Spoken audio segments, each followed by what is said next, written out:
Sejam muito bem-vindos, eu sou Paula Leal, estamos começando mais uma edição de Oeste Sem Filtro, programa que vai ao ar de segunda a sexta-feira a partir das 5h45 da tarde.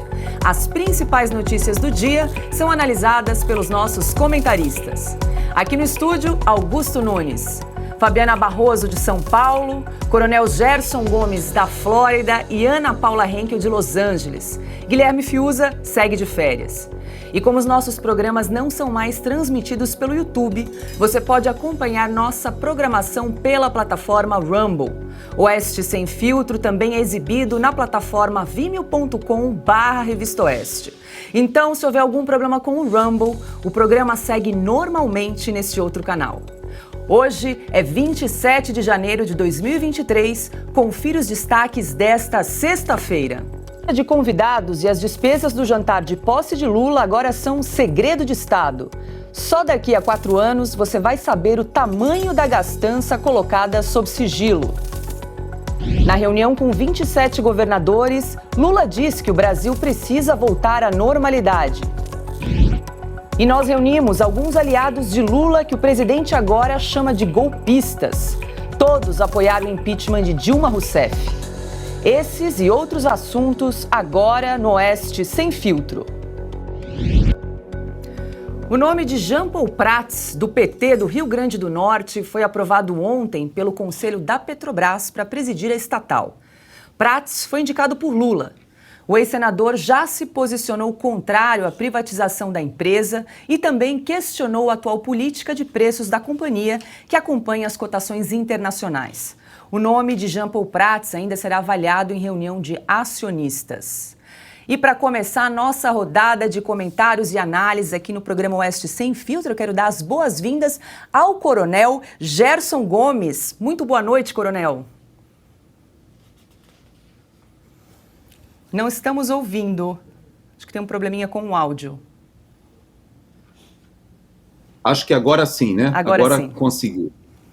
Boa tarde, Ana Paula, Fabi, Augusto Nunes e Paula. É uma satisfação estar com vocês aí pela primeira vez aqui na Oeste Sem Filtro. Agora do outro lado, né? Porque eu estou sempre do lado de cá assistindo vocês também. Seja muito bem-vindo. Eu começo perguntando ao senhor o que esperar aí dessa nomeação de Jean Paul Prats para presidir a estatal. Bom, o primeiro impacto, né, que nós temos é exatamente a desconstrução de tudo aquilo que ocorreu no governo Temer, numa tentativa da sociedade de reagir a uma situação crítica, e uma das ações assim mais profícuas, né, mais importantes daquele momento de transição do final do governo Dilma Rousseff foi exatamente a lei das estatais. E essa lei foi construída para evitar ou blindar a interferência política nas nossas estatais, e a Petrobras é a joia da coroa, e inclusive foi a sede e o centro de toda a Operação Lava Jato, do Petrolão, e daquilo que nós aprendemos, né, do momento do julgamento, seja do juiz Sérgio Moro, e depois avançando em todas aquelas fases em que a Petrobras era o centro do problema. Quando nós observamos essa primeira providência que foi tomada pelo governo Lula de alterar a lei das estatais, tanto para nomear o Aloysio Mercadante no BNDES e também para nomear um senador do PT para presidir a Petrobras, nós observamos de cara que houve uma instrumentalização dessa legislação, alterando inclusive o tempo de afastamento ou carência, né, de afastamento para assunção desse tipo de função de 2 anos para 1 mês. E, na verdade, o próprio senador ele abriu mão do seu mandato, creio que ontem ou anteontem, há pouco tempo, porque agora essa exigência se tornou, me parece, ultrapassada. É claro que para todo o mercado e para toda a sociedade, a imagem que nós temos é de um tempo de muita dificuldade, em que a empresa novamente estará possibilitando que a interferência política possa ditar os rumos da empresa. Agora, temos que reconhecer que o PT entende que ela é uma empresa estatal e, por ser estatal, ela deva ser um braço do Estado. Por outro lado, o governo Bolsonaro que saía entende que é uma empresa de capital misto e que deve operar com o mercado e com a menor interferência possível do Estado e do governo. Então, são duas visões diferentes e nós teremos que conviver agora com essa nova perspectiva. Quero dar as boas-vindas também a Fabiana Barroso. Muito boa noite, Fabi. Também estamos com um probleminha de áudio. Tá fechado? Tá fechado, acho que o áudio, Fabi. Enquanto a gente recupera... Quer testar de novo, Fabi? Não, tá fechado. Ana Paula Henkel, muito boa noite, direto de Los Angeles. Está me ouvindo bem? Estou ouvindo bem, até fui olhar aqui se o meu microfone estava aberto. Se as bruxas da internet querida, hoje, as bruxas da internet, sextou. Muito boa noite, Paula, nossa âncora maravilhosa, Fabi, mestre Augusto Nunes, coronel, um enorme prazer tê-lo aqui com a gente. Um beijo ao Guilherme Fiuza e muito boa noite à nossa audiência maravilhosa. Eu acho que o que resta agora a torcer, né, é que não seja uma tragédia maior do que a que já está anunciada. Tudo que foi feito desde o governo Temer, como o coronel disse, reformas, independência dos poderes, autonomia, como está na Constituição, autonomia do Banco Central, independência intelectual, principalmente, né, as pessoas com dependência intelectual, que eu acho que é a independência que mais mete medo em governante, né? É a independência intelectual, as pessoas pensando por elas mesmas, não esperando que o Estado resolva os seus problemas. E isso, nos últimos 4, 5 anos, desde o governo Temer, diga-se bem a verdade, as pessoas começaram a adquirir essa independência intelectual. E dentro desse contexto, as pessoas elas começaram a apoiar medidas que não eram nada populares, como a reforma da Previdência, por exemplo. A reforma trabalhista, as pessoas não acreditaram nas narrativas, nas mentiras, naquelas manchetes totalmente distorcidas de que direitos constitucionais estariam sendo destruídos, que foi uma balela, nenhum direito foi destruído. E dentro desse conceito maior de independência intelectual veio a importante discussão das privatizações no Brasil, inclusive da Petrobras, até porque nesse debate, né, das pessoas, nos últimos 4, 5 anos, elas entenderam que se há uma competição maior, se primeiro abre, né, esse mercado no Brasil, depois privatiza, lá no final da cadeia, quem vai sair vencendo, quem vai sair ganhando é o consumidor. E por mais que essa administração, eles tentem colocar de uma maneira até autoritária, eu diria, né, o petróleo é nosso, o petróleo é nosso, porém os prejuízos também são nossos, né, quando acontece o que aconteceu, o que nós vimos nos tentáculos, aí, nos esquemas de corrupção das administrações petistas. Então, essa é uma conversa que, por mais que eles tentem colocar, essa administração tente colocar que vai ser estatal sim, e vai ser mais um balaio protegido pelo grande Estado onipotente e onipresente, o brasileiro já entendeu que esse osso bom da privatização ele não vai soltar e esse debate ele vai continuar aí firme na sociedade. E como bem lembrou o coronel Gerson, a lei das estatais proíbe a indicação de pessoa que tenha qualquer forma de conflito de interesse para estar na direção da companhia. Prates é sócio de empresas do ramo, entre elas a Carcará Petróleo, que tem como atividade econômica principal a extração de petróleo e gás natural. Ele já anunciou um processo de desvinculação de 3 de suas empresas. Agora são 17 horas e 54 minutos, estamos ao vivo na plataforma Rumble. Rumble, para todo mundo que está aqui só nos ouvindo, se escreve R-U-M-B-L-E, né? Rumble em português. E o nome do nosso canal, revistaoeste.com/Rumble, para você se inscrever, deixar o seu like, o seu comentário aqui na nossa plataforma. Carlos Lupe, ministro da Previdência, nomeou Paulo Roberto dos Santos Pinto para assumir uma das secretarias do Ministério da pasta. Em 2013, Pinto pediu exoneração do cargo de secretário executivo do Ministério do Trabalho após ser alvo de uma operação da Polícia Federal que investigava desvios da ordem de 400 milhões de reais. Neste governo, ele vai comandar a recém-criada Secretaria de Regime Próprio e Complementar, responsável por cuidar, por exemplo, das regras de previdência de servidores públicos de estados e municípios. Essa área envolve cifras milionárias de fundos de pensão e já rendeu escândalos de corrupção no passado.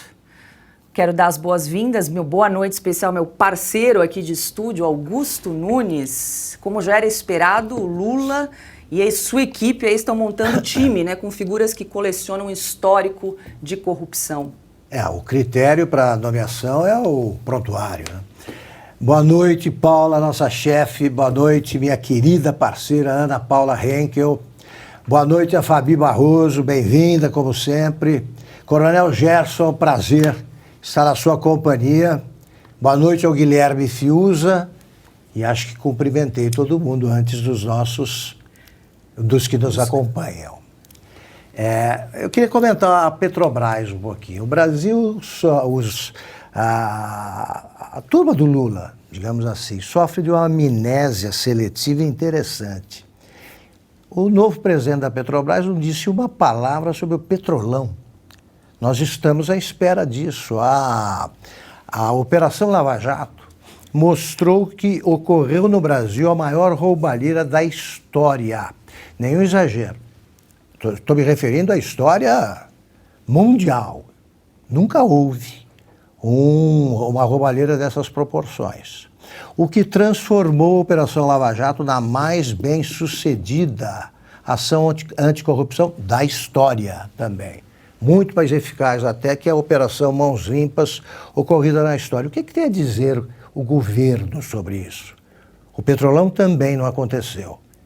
A devolução de dinheiro à Petrobras por parte do dinheiro roubado pela quadrilha chefiada pelo presidente da República, onde é que foi parar esse dinheiro? O que foi feito disso? A Petrobras tem que apresentar os números oficiais da roubalheira. A anistia individual concedida ao Lula pelo Supremo não anulou isso aí, não. Queremos saber, não. Vem o novo presidente, que também chegou à Petrobras percorrendo um atalho ilegal. Ele não tem nada a dizer sobre isso. Ele só diz que não vai privatizar mais nada. E, se possível, ele pretende recuperar o pouco que já foi transferido para a iniciativa privada. Então, o que ele tem a dizer sobre isso? O Lula não tem nada a dizer, não aconteceu nada. O Lula critica o governo Temer, critica o governo Bolsonaro e pronto. Ele não fez nada, ele é a alma viva mais pura do Brasil ou do planeta. Então nós continuaremos cobrando, sim. O que é que foi devolvido? Para onde foi esse dinheiro? Quanto se perdeu? E por que insistir nessa política que quase levou à falência uma empresa petrolífera? Não é mole, não, conseguir essa falência, né, numa empresa desse porte. Eles quase conseguiram e vão tentar agora. Então eu posso dizer sim, que a coleção de irregularidades de cada um é que determina a ocupação, o preenchimento de cargos no governo Lula. É só o começo. Quer comentar, Augusto, sobre essa indicação de Carlos Lupe, ministro da Previdência? Nomeou Paulo Roberto dos Santos Pinto, que foi alvo de uma operação da Polícia Federal que investigava desvio na ordem de 400 milhões, lá em 2013. Quem é que ele vai conhecer de honesto aí para nomear? O Carlos Lupe, o maior momento dele como ministro do governo Dilma foi de se declarar apaixonado pela presidência da tribuna do Congresso. Isso é o Carlos Lupe. Carlos Lupe resolveu ser político porque ele era dono da banca de jornais frequentada pelo Leonel Brizola, no Rio de Janeiro. O Brizola gostava de ter chefiados. Ele não tinha aliados, parceiros, muito menos assessores. Não. Era um jeito de governar sozinho. Como ele era eficiente como jornaleiro, ele tinha sempre o pouco que o Brizola queria ler, ele virou presidente do PTB, do PDT, né? Com a morte do Brizola, ele já passou a chefia do partido, e o que ele sabe é isso, vender jornais, que vendem cada vez menos, e declarar que está apaixonado pela chefe para não perder o emprego. Agora sim, quero dar as boas-vindas. Fabi Barroso, me ouve? Ouço sim. Boa noite, Paula. Boa noite, Ana, Augusto, Coronel e a todos da audiência. E eu só queria fazer um brevíssimo comentário em relação ao Jean Paul Prates, que a gente precisa lembrar que uma das tentativas do PT para continuar fazendo o que ele já fez no passado é derrubar a política de preços, né, o PPI da Petrobras. Então, depois que foi consumada a indicação dele e a nomeação e etc., as ações da Petrobras já realmente despencaram, porque o mercado vê com bastante desconfiança a indicação política, né, e meramente política, e pior, dessa política que representa um passado que a gente já sabe que teve, inclusive, condenações. Então é isso, vamos rumo ao passado, novamente. Coronel Gerson, o Augusto já relembrou aqui um breve histórico de Carlos Lupe, mas ele foi ministro do Trabalho e Emprego no governo do PT até 2011, quando foi acusado de um esquema de cobrança de propina por meio de contratos com ONGs. E agora, então, nomeando Paulo Roberto dos Santos Pinto para assumir uma secretaria no Ministério da Previdência. Me chama a atenção, obviamente, a montagem do Ministério, né? Essas 37 pastas foram distribuídas segundo um critério de formação de uma base parlamentar ou de um apoio dentro do Congresso Nacional, e o PDT foi uma peça que foi considerada com bastante cuidado, porque o Carlos Lupe, ele é o presidente do PDT hoje em dia, né? Ele traz consigo toda uma articulação política, mas o que me chama a atenção não é nem essa nomeação, mas uma outra nomeação que ele fez que chamou bastante atenção. O Lupe, ele se autonomeou, ele como ministro se autonomeou, né, para um cargo remunerado ali no Conselho de Administração do SESC, e que tem ali um salário de quase 40 mil.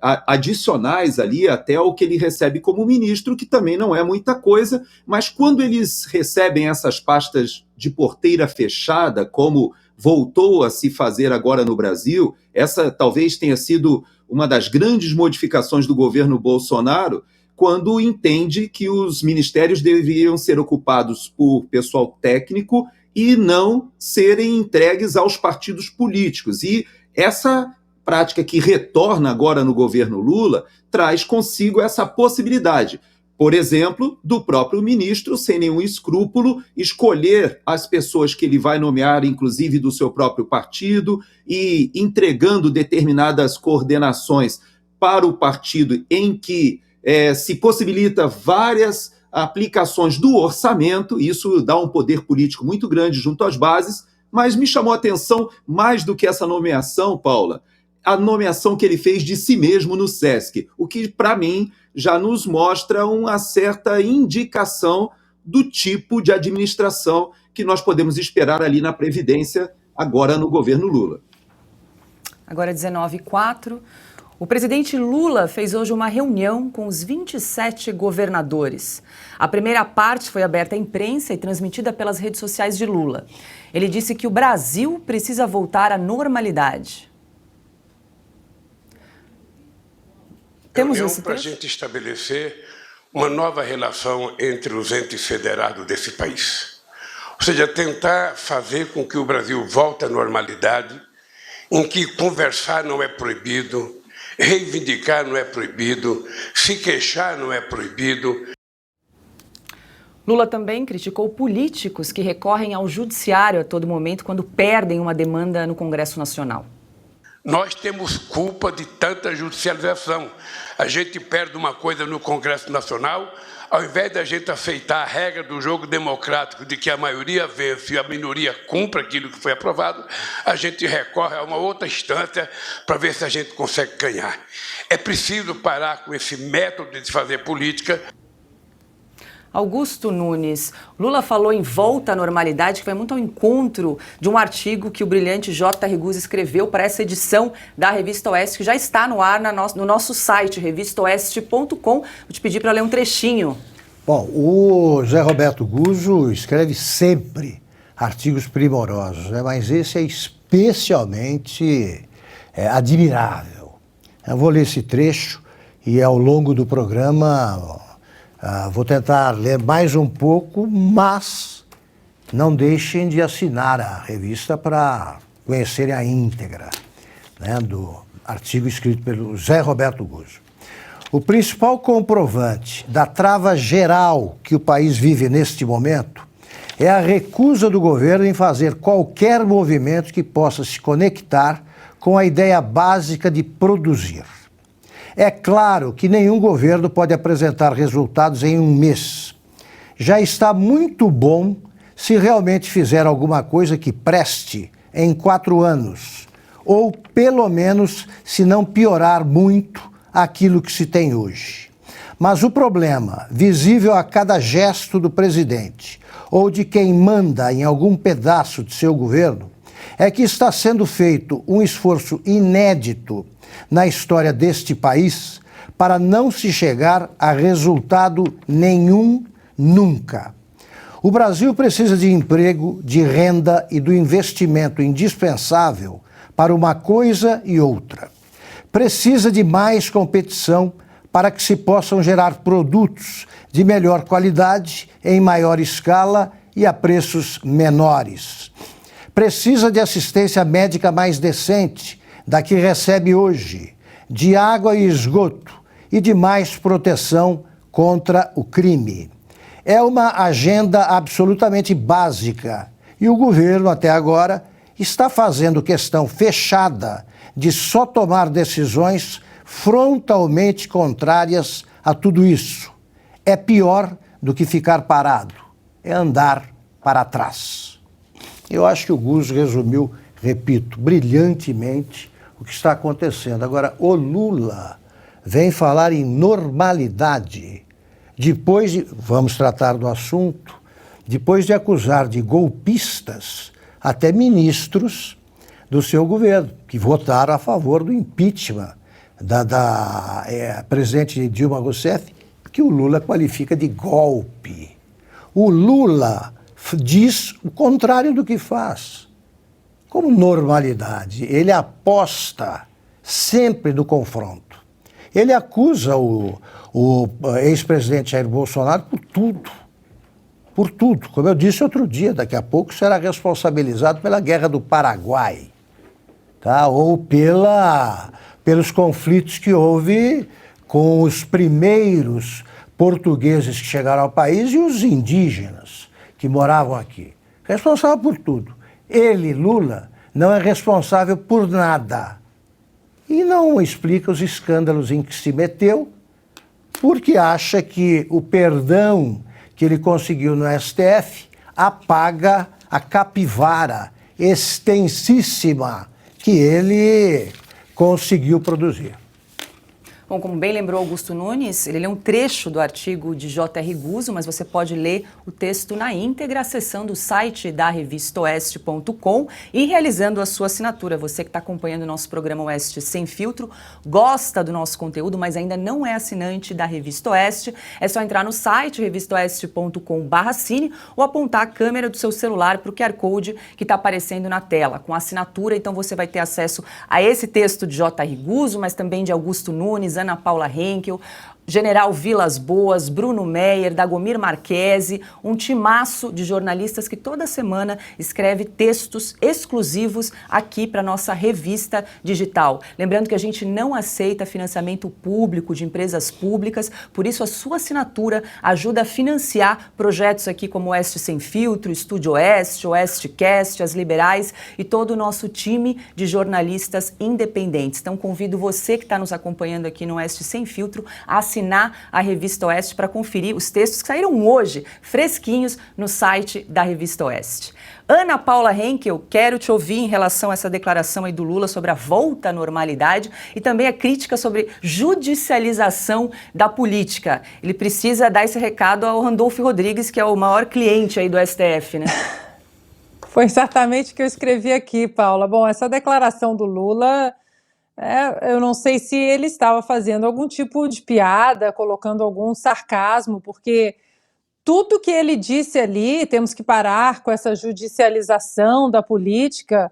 Olha, durante 4 anos, o presidente Bolsonaro falou um A e o Randolfo Rodrigues estava com alguma petição, com algum documento na porta do Supremo Tribunal Federal, ou no plenário, né, discursando ali de maneira inflamada os absurdos do executivo, inclusive ações que são prerrogativas exclusivas do executivo. Depois o presidente disse que agora que tem que poder conversar, se queixar, perguntar. Eu não sei em que país o presidente Lula ele anda prestando atenção, mas existem jornalistas censurados, inclusive o nosso querido Guilherme Fiuza, contas bancárias bloqueadas, passaportes retidos, existem advogados que não têm acesso aos inquéritos, que as investigações que correm sob sigilo, mas os advogados não têm acesso. Nós temos parlamentares que estão sendo perseguidos nas redes sociais também, as contas sociais estão sendo derrubadas, agora já há uma perseguição para que alguns parlamentares nem iniciem o seu mandato agora em fevereiro. Então, que normalidade é essa onde há uma perseguição política a um lado do espectro político ideológico? É como se estivéssemos vivendo o macartismo à la Brasil, né? Uma coisa assim, é muito óbvia essa perseguição. Flávio Dino, por exemplo, o ministro da Justiça, recentemente disse que temos que impor algumas restrições às redes sociais, algumas postagens, elas têm que ser derrubadas num período de 2, 5 horas, alguma coisa assim, ou seja, o Ministério da Verdade, porque é aquela velha história, né, Paula? Quando você coloca combate à desinformação, combate às fake news, a atos antidemocráticos, e não especifica exatamente qual é o combate, tudo que eles não gostam de ouvir vai cair nesse balaio e vai se tornar uma perseguição política. Para finalizar, Paula, de novo, eu estou vendo acontecer no Brasil o que aconteceu aqui logo depois que Donald Trump saiu da Casa Branca, Joe Biden entrou, as ações políticas sociais, econômicas, as reformas, enfim, tudo que foi colocado para a sociedade americana foi um desastre, já que o Partido Democrata hoje, aqui, o Coronel pode até falar mais sobre isso também, ele que também mora aqui nos Estados Unidos, hoje o Partido Democrata é um partido de extrema esquerda, ou seja, não sabe fazer conta, liga a impressora de dinheiro de uma forma absurda, inflação, enfim. E o que acontece? Para esconder a realidade imposta por essas políticas públicas que nunca dão certo com a esquerda, o que acontece na imprensa é o nome de Donald Trump o tempo inteiro, ou seja, parece que a novela vai se repetir no Brasil. Vamos começar a ver Bolsonaro isso, Bolsonaro nos Yanomamis, Bolsonaro aqui, Bolsonaro ali, exatamente para tentar camuflar políticas que nós sabemos que Haddad vai dar algum jeito na nossa economia. Acho que não, né, Paula? Fabi, queria te ouvir especialmente em relação a essa crítica de Lula sobre a judicialização da política e essa interferência entre os poderes, né, judiciário, executivo e legislativo. achei um tanto jocoso até, né? Para não falar outra palavra um pouco mais indelicada. É justo ele que ficou lá jogando os dados do judiciário até sair o número, né, da soltura dele. Então, é ridículo isso, ele tem uma banca enorme, né, de advogados que não param de trabalhar, judicializam qualquer coisa. Então, para ele é muito confortável ele dizer que, imagina agora, os políticos que estão acostumados a judicializar tudo. Ele fez isso exatamente como político, individualmente também, para voltar como político. E o pior de tudo, né, ele sabe muito bem que o líder dele na Câmara, no Senado, desculpa, o Randolfo Rodrigues, é o maior protagonista disso tudo, né? É justamente a pessoa que tem um balcão de negócios lá no STF, no Supremo, e judicializa até coisas que realmente não cabem, né? Não é de competência do STF. Então, acho que ele quis fazer uma brincadeira, não é possível. E como a Ana falou, assim, chega a ser ultrajante nós ouvirmos isso, né, do Lula, porque justamente estamos aí com vários problemas no judiciário e é real, né, que mais e mais advogados reclamam dos mesmos fatos, não conseguem defender seus clientes porque não têm acesso aos autos. Agora, a última novidade péssima do nosso judiciário são os advogados que tentam defender as pessoas que foram detidas lá no 8 de janeiro e também agora não têm acesso a eles, né? Então, foi pedido um kit higiene para os advogados estão levando, e a próxima data que existe é dia 10 do próximo mês. Imagine só se esse pessoal tiver que contar com o kit higiene que foi solicitado para as famílias, e só dia 10 é a próxima vaga que o advogado tem que ir lá levar pessoalmente. Então, é disso que nós estamos falando, é disso que o Lula brinca, é desse judiciário que foi, sim, politizado e pela esquerda. E depois da reunião de Lula com os 27 governadores, uma carta em defesa da democracia foi divulgada pelo Palácio do Planalto. No documento, os governantes se comprometem com a estabilidade institucional e social do país. A chamada Carta de Brasília anunciou ainda a criação do Conselho de Federação. Ele será formado por representantes da União, dos estados e dos municípios. O objetivo é definir uma agenda permanente de diálogo. Coronel Gerson, gostaria de ouvir o senhor a respeito dessa carta que foi assinada hoje. A última carta que eu me lembro que utiliza, né, o nome democracia, aquela que foi assinada em São Paulo, ela foi, em poucos dias, tornada um grande exemplo de hipocrisia. E grande parte daqueles signatários já se viram em poucas semanas, e agora depois da eleição e dos primeiros atos do governo Lula, já se aperceberam, talvez, da forma como eles foram atraídos para assinar um documento que usava a palavra democracia de uma forma muito vil. Da mesma forma, nós observamos nesse início do governo Lula. Quando se fala desse pacto federativo, ou desse conselho federativo em que estados, municípios conversarão com a União, o que eu observo é o oposto, já que a Ana Paula citou, né, da minha experiência, eu aqui no Atlântico, ela lá no Pacífico, mas aqui nos Estados Unidos, a verdade é que para o cidadão, a administração ela acontece dentro daquele princípio da subsidiariedade, ou seja, a vida importa dentro da sua comunidade, dentro do seu county, do seu condado, dentro do seu estado. E, por último, você lembra o que existe no nível federal. São poucas coisas do nível federal que interferem na vida do cidadão. E o que o presidente Lula, me parece, que começa a tentar se transformar é no protagonista da administração e da gestão do país, na contramão daquilo que o próprio presidente Bolsonaro e o Paulo Guedes, por diversas vezes, repetiam de mais Brasil e menos Brasília. Esse tipo de iniciativa parece que atrai ou traz ao presidente Lula o protagonismo, ele tenta, de uma articulação político-administrativa que vá facilitar a vida dos estados e vá facilitar a vida dos municípios. Quando, na realidade, nós já experimentamos isso nos últimos anos, o Brasil avançou muito quando exatamente os municípios e estados ganharam mais autonomia em relação a esse centralismo federal.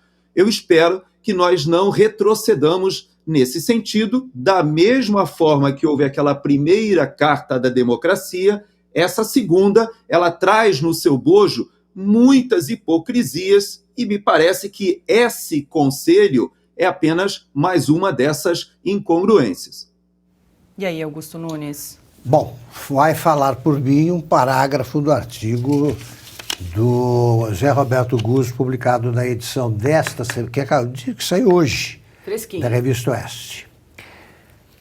A grande ideia fixa do Lula, modelo 2023 e do seu governo, é a repressão a quem não concorda com ele e, sobretudo, a quem pretende criar no Brasil e, sobretudo, a quem não concorda em público. Quantos empregos o presidente pretende criar no Brasil com o controle social da mídia?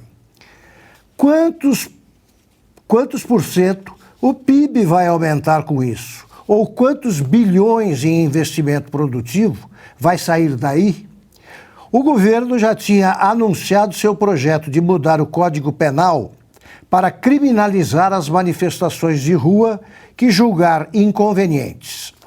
Os crimes de, aspas, golpe de Estado e de, aspas de novo, abolição violenta do Estado de Direito, previstos no artigo 359 do Código Penal, só podem ser cometidos hoje se for usada violência ou grave ameaça. Lula quer incluir nisso os protestos públicos que julgar antidemocráticos. Seu último feito foi anunciar a criação de uma Secretaria Nacional de Promoção da Liberdade de Expressão, apresentada pelo consórcio da mídia como um órgão destinado à virtuosa tarefa de combater a desinformação. É um desvario de classe mundial. Desde quando, na história humana, a liberdade de expressão precisou ser promovida por um governo? Como promover a livre opinião montando uma equipe de vigilantes para controlar o que se diz, se mostra ou se escreve nas redes sociais ou nos meios de comunicação? O que eles vão fazer ou tentar fazer é censura. Vão proibir unicamente isso. Ou alguém imagina que vão incentivar a crítica ao governo e aumentar a liberdade de expressão? O Lula de hoje e os extremistas, aventureiros e assaltantes do erário que controlam todos os postos-chave do governo e parecem, cada vez mais, falar e decidir por ele, não têm compromisso com o mundo das realidades. Ignoram que o Brasil precisa trabalhar para prover as necessidades básicas de 215 milhões de pessoas. Estão querendo criar um Brasil só para eles. Esse é mais um trechinho aí do texto de J.R. Guzzo, que já está no ar no site da revistaoeste.com para conferir esses e outros textos.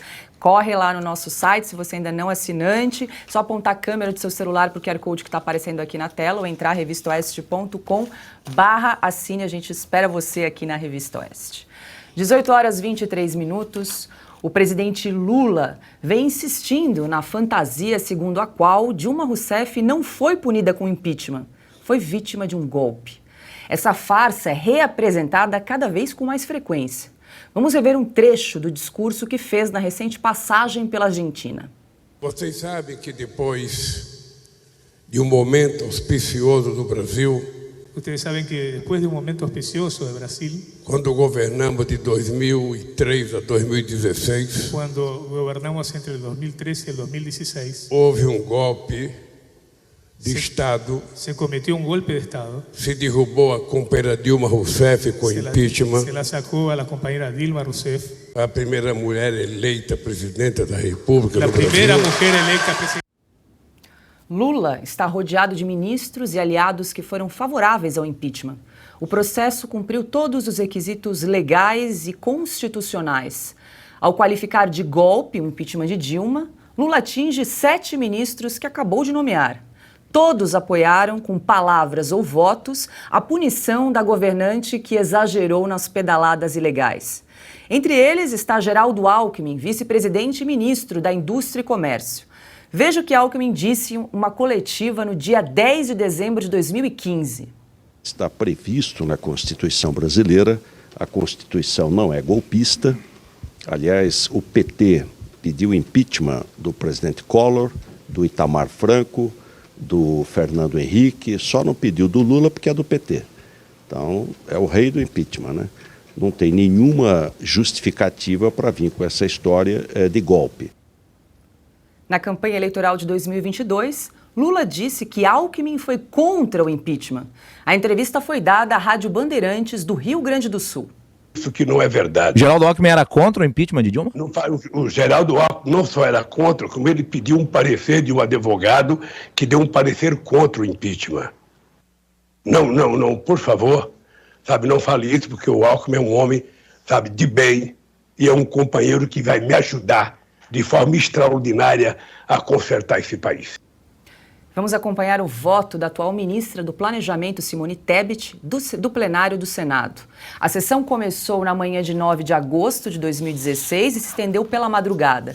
Por 61 votos a 20, o Senado cassou o mandato da presidente, mas manteve seus direitos políticos. Pelos crimes de responsabilidade fiscal cometidos pela senhora Presidente da República no ano de 2015, mas principalmente pelas consequências nefastas a esta e às futuras gerações que pagarão esta conta, fruto dessa irresponsabilidade fiscal, por todo o mal que causou e está causando à população brasileira. Eu voto a favor do impeachment da senhora Presidente da República, mas mais do que tudo, voto na esperança de melhores dias. Rodrigo Pacheco, presidente do Senado e candidato de Lula à reeleição, também disse sim ao castigo de Dilma Rousseff. Vamos relembrar. A decisão se baseia no entendimento de uma parte considerável da comunidade jurídica brasileira, inclusive da respeitadíssima Ordem dos Advogados do Brasil, em respeito ao meu glorioso histórico PMDB de Minas Gerais e, sobretudo, em razão da vontade, uma vontade manifesta, clara e sincera do povo de Minas, terra de Tiradentes, e de todos os brasileiros, o meu voto é sim. Os outros ministros que apoiaram o impeachment são o da Defesa, José Múcio, a do Meio Ambiente, Marina Silva, o ministro das Comunicações, Juscelino Filho, o da Agricultura e Pecuária, Carlos Fávaro, e o ministro da Pesca, André de Paula.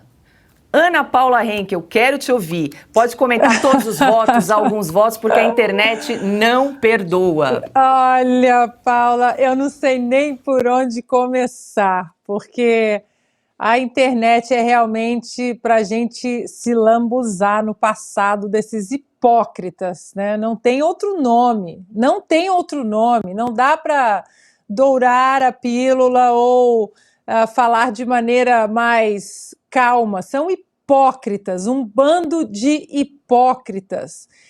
Essas falas, esses vídeos, esses votos, as entrevistas, voltando aqui no nosso outro assunto, a tal cartinha da democracia, não, que vamos ter um grupo para discutir sempre, de maneira constante.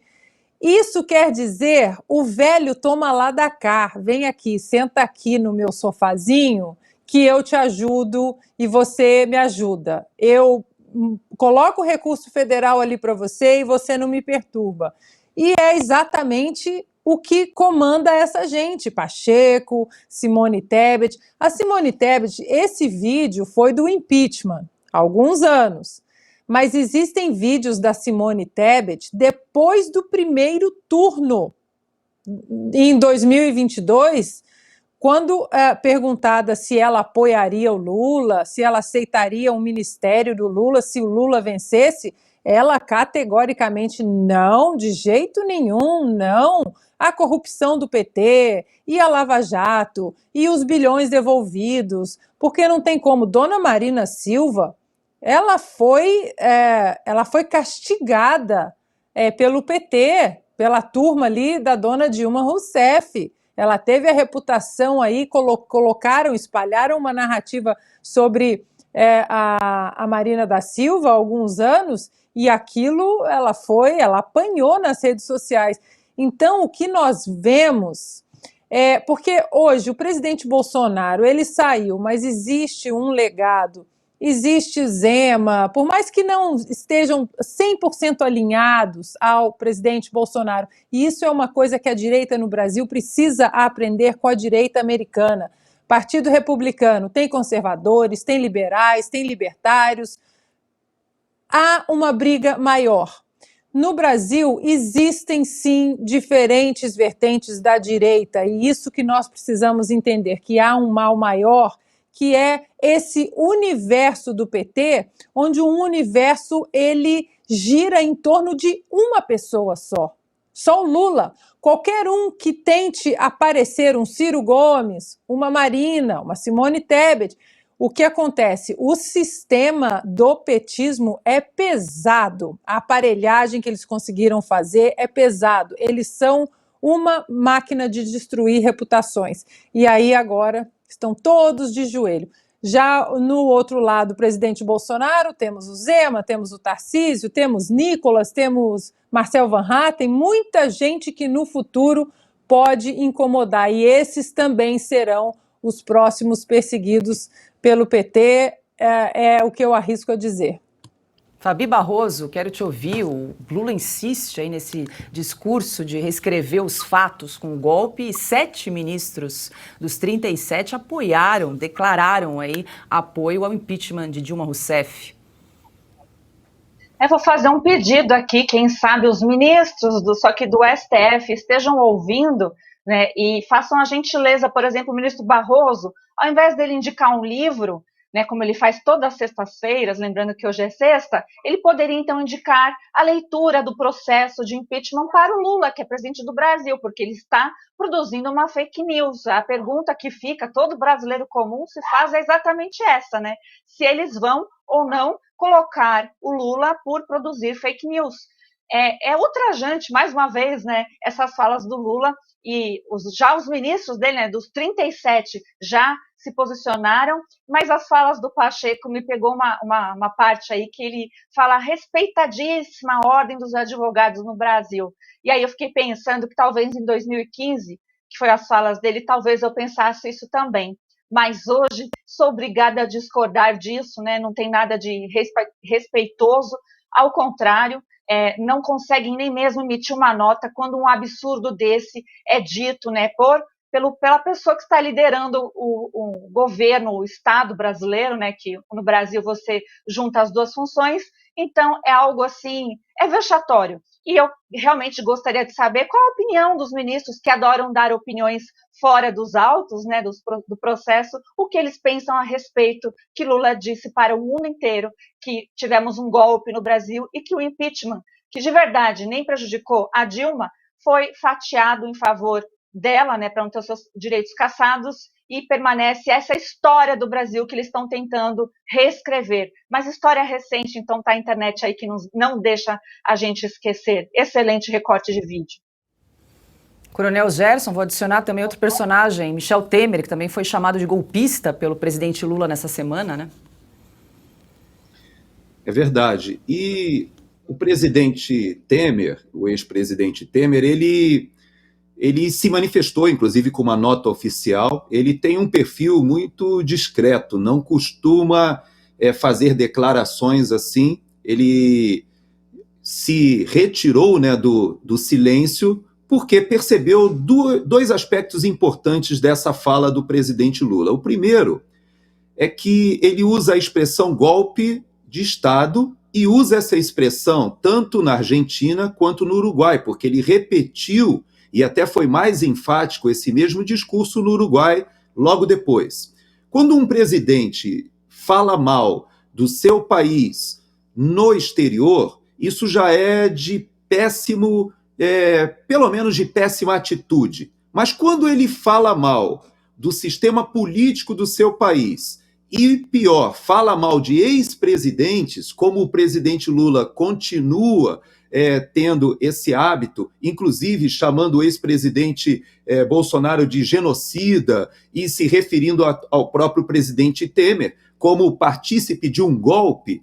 Ele, na realidade, está olhando insistentemente no retrovisor, ao invés de assumir o seu governo e partir por uma administração que seja propositiva. É como se ele tivesse que lidar com uma herança, que no passado o PT usava muito a expressão herança maldita, se referindo ao governo Fernando Henrique. Agora ele terá que lidar com uma herança bendita. Por que uma herança bendita? Porque a população tem números, ela tem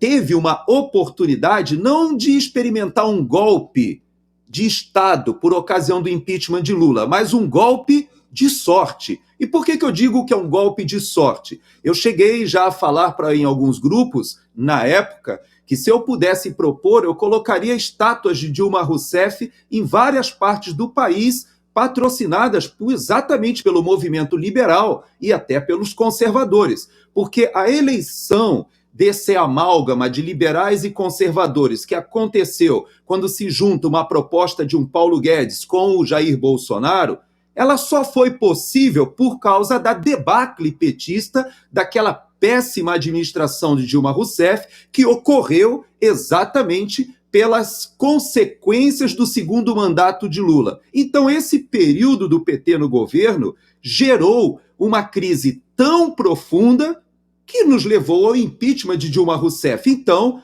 a nação teve um golpe de sorte, na verdade, porque Temer fez uma administração de 2 anos, ali uma administração tampão, em que conseguiu, sim, corrigir várias das coisas ali no nível emergencial, mas nós tivemos 4 anos de uma experiência completamente diferente, diametralmente oposta à proposta do governo do PT. Então, hoje, por causa desse golpe de sorte, a população tem como fazer um contraponto, sim. Hoje nós sabemos e já temos a possibilidade de ter uma direita, né?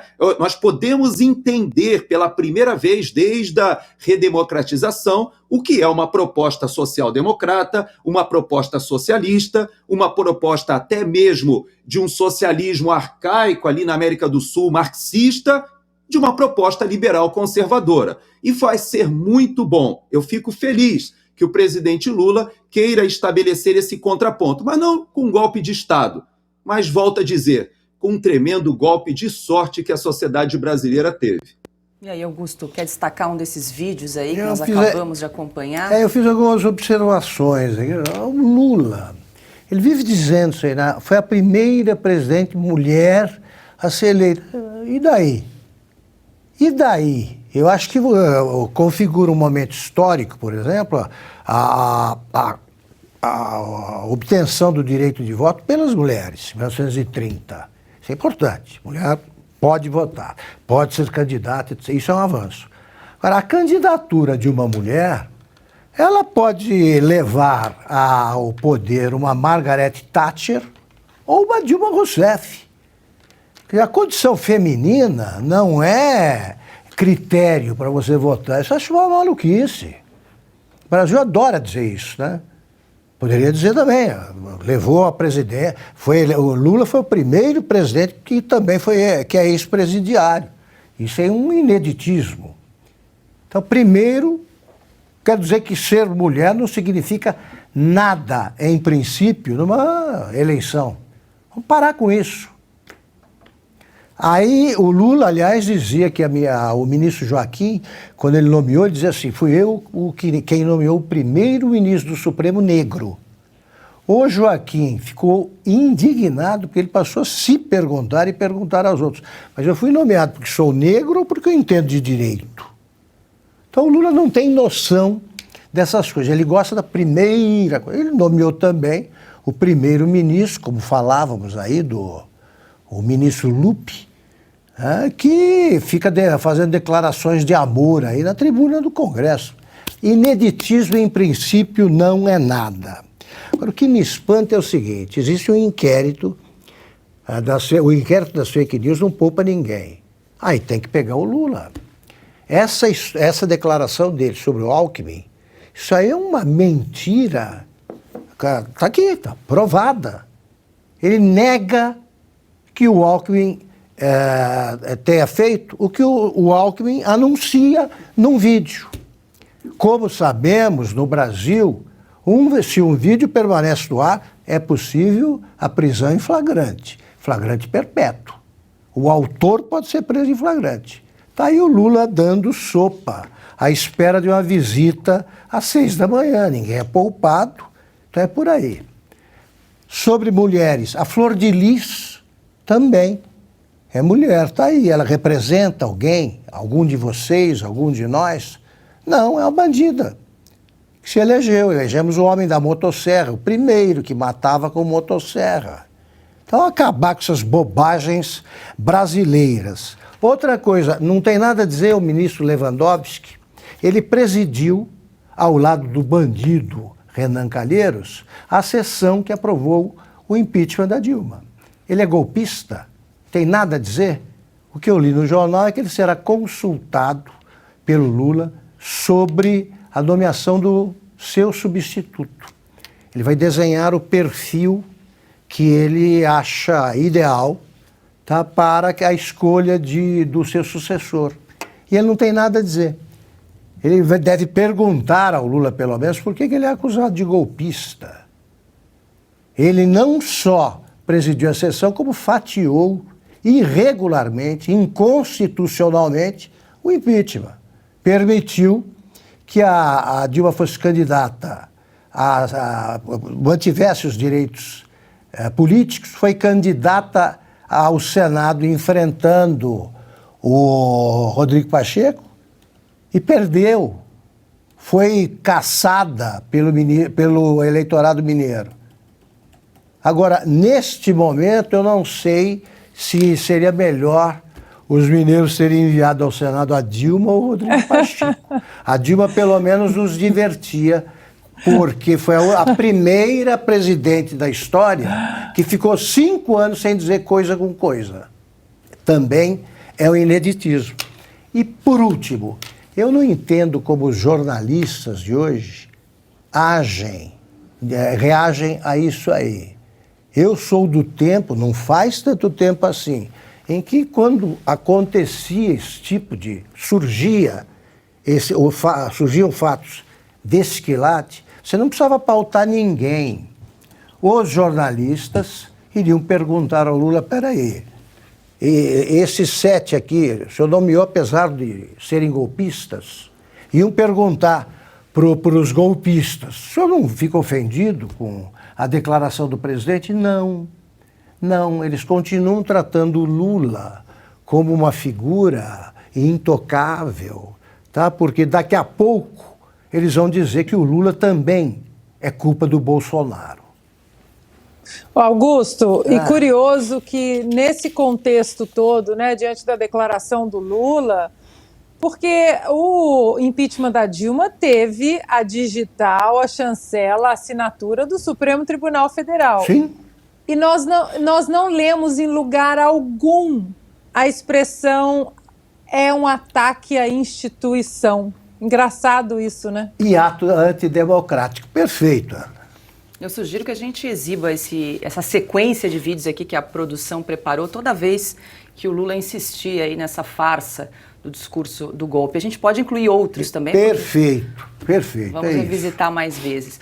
Bom, estamos aqui ao vivo na plataforma Rumble, quase 40 mil pessoas nos acompanhando ao vivo. Muito obrigada pela sua companhia, pela sua audiência. Nós já chegamos a 117 mil inscritos. A gente lançou a nossa campanha para chegar a 150 mil aqui na plataforma do Rumble. E para isso a gente precisa do seu apoio. Então divulgue a nossa plataforma nas suas redes sociais, nos grupos de WhatsApp, de Telegram. Muita gente ainda não sabe que nós estamos por aqui. E a gente precisa fortalecer a nossa plataforma aqui no Rumble, além do Oeste Sem Filtro, também o Oestecast, Estúdio Oeste, As Liberais, toda a grade de programação agora você encontra reunida na plataforma Rumble. Não esqueça de deixar o seu like, deixar o seu comentário e se inscrever aqui no nosso canal. E um alerta muito importante, pessoal, a exibição do Oeste Sem Filtro e dos outros programas aqui da Revista Oeste em plataformas como o YouTube podem causar prejuízos aqui para a nossa empresa. A questão é muito séria e a gente pede para quem está fazendo isso, ainda que seja com boas intenções, que pare imediatamente para que a gente não tenha problemas na justiça.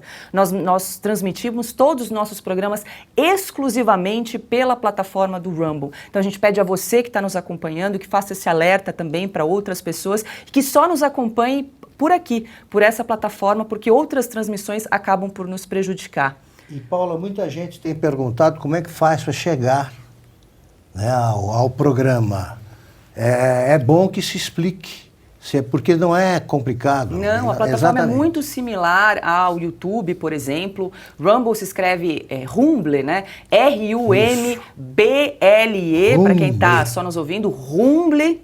E nós também deixamos uma tarja ao vivo no site da Revista Oeste, revistaoeste.com. Lá você, com um clique, tem um acesso rápido aqui na nossa plataforma. Também no Twitter oficial da Revista Oeste você consegue acompanhar o nosso programa. Para se inscrever é muito simples e você precisa confirmar a sua inscrição ou por e-mail ou pelo seu telefone celular. Mas é muito simples e rapidamente você pode fazer parte aí da nossa comunidade da Revista Oeste. Agora, 18h45. O Brasil terá de aguardar 4 anos para saber quem comeu e bebeu de graça na festa da posse presidencial organizada pela primeira-dama Janja. Isso porque o presidente Lula impôs sigilo a informações sobre a recepção que reuniu 3.500 pessoas no Palácio Itamaraty em 1º de janeiro. Diferentes chefes assinaram 26 opções do menu e 4 de sobremesas. Os dados foram solicitados por meio da Lei de Acesso à Informação pela coluna Radar da revista Veja. O Ministério das Relações Exteriores negou o pedido com a justificativa de que as informações supostamente poderiam, abre aspas, colocar em risco a segurança do presidente e vice e respectivos cônjuges e filhos, fecha aspas. Fabi Barroso, Lula criticou muito, né, o ex-presidente aí, Jair Bolsonaro, diversas vezes pelo sigilo no acesso às informações do governo federal e agora usa essa justificativa para colocar em sigilo informações da sua festa de posse. Eu fico assim até indignada porque o Lula cometeu algo muito ilegal quando ele violou e divulgou o sigilo da Michele Bolsonaro, né? Então, a ex-primeira-dama, porque justamente ele até pediu uma consulta para os órgãos, né, oficiais ali da Justiça para saber se ele poderia fazer isso. Ele não esperou e acabou divulgando. E que nós obtivemos? Que quem visitava a primeira-dama era a sua manicure, a sua personal stylist, né? Nada demais e assim com uma frequência absolutamente normal. Agora, para se contrapor e querer evocar aí a lei, né, de sigilo para dizer que corre risco, mas é bem diferente, porque a gente já sabe, 16 chefes, né? Imagina que menu mais nobre para 3.500 pessoas pagas com o nosso dinheiro suado, que também agora vai ser dividido lá, provavelmente, com os argentinos, né, por uma definição do novo pensamento. Isso é o pensamento socialista, comunista, que para eles tudo, e para nós, nem que seja a informação, nada. Isso não importa também, se está violando lei, é possível sim colocar sigilo, mas não dessa forma aí de uma festa de arromba e que todo mundo sabe quem foi, quem não foi, né? Fizeram muita exibição. Então eu vejo um verdadeiro desrespeito com o dinheiro público e também com a moral brasileira, né? Que foi tão assim judiada, eu diria, quando foi a questão do Bolsonaro, que ele chegou a explicar que realmente era para resguardo, e hoje a gente sabe, né? Porque realmente aquelas pessoas não eram públicas, eram pessoas que prestavam serviço constantemente à ex-primeira-dama Michele Bolsonaro. Então, bem diferente. E a mídia, né, está no seu silêncio habitual, a não ser exceção da própria radar aí que convidou, né, a fornecer essas informações e obteve um sonoro não. E por que não? Porque não queremos. Né? Com o judiciário do seu lado, tudo fica mais fácil. E aí, Ana, vamos ficar 4 anos sem saber o que estava lá no menu. 26 opções, 4 de sobremesas. E brincadeiras à parte, quanto custou essa farra toda, né? Essa farra feita com o nosso dinheiro, mas eu tô travada? Para mim aqui eu tô travada. Tá travada. Travou a imagem da Ana? E aí, Augusto? Passo para o coronel Augusto. Vou passar aqui para o Augusto. Tranquilo. E aí, Augusto? Bom, o Lula vive tendo problemas com primeiras damas e segundas também, né? Como no caso da Rosemary Noronha. Vamos lá. Agora a Janja, ela acha que primeira dama é cargo público mesmo. Ela já participou de uma reunião do Ministério. Isso nunca aconteceu. Nunca aconteceu no Brasil. O Brasil comentava como um fato assim, muito surpreendente uma entrada na sala de reuniões do Ministério da primeira-dama Maria Tereza Goulart, que ela entrou para mostrar um disco que ela tinha acabado de receber, autografado pelo Frank Sinatra. Ela era uma garota, tinha 22 anos, 21, e teve esse gesto. Imagine o que disseram disso os adversários do João Goulart. Agora, a Janja, ela ocupa um cargo ali, ela dá palpite, nomeia ministros, então ela pediu que a gastança ficasse sob sigilo. O Lula não tem a menor dificuldade em lidar com isso. A Rosemary Noronha, que foi nomeada pelo Lula chefe do gabinete da Presidência da República em São Paulo, aqui na Paulista, no prédio do Banco do Brasil, ela está aí, as delinquências do casal estão sob sigilo há 11 anos. O Lula nunca tocou no assunto. Ela fez mais de 20 viagens como passageira clandestina em aviões da FAB, portanto, aviões que são nossos. O comandante do avião é obrigado a divulgar a relação de passageiros. Quando entrava na comitiva a Rosemary, dá para imaginar que trabalho ela ia fazer, o nome dela não constava da lista, que saía no Diário Oficial. Por quê? Porque não podia ser lida essa lista, ou não podia saber da presença dela na lista, a primeira-dama oficial, que era a Marisa Letícia. Marisa Letícia preferia viajar à Europa, tinha ficado mais refinada. A Rosemary topava a viagem para qualquer lugar, então países africanos, ela conheceu e também foi para Portugal.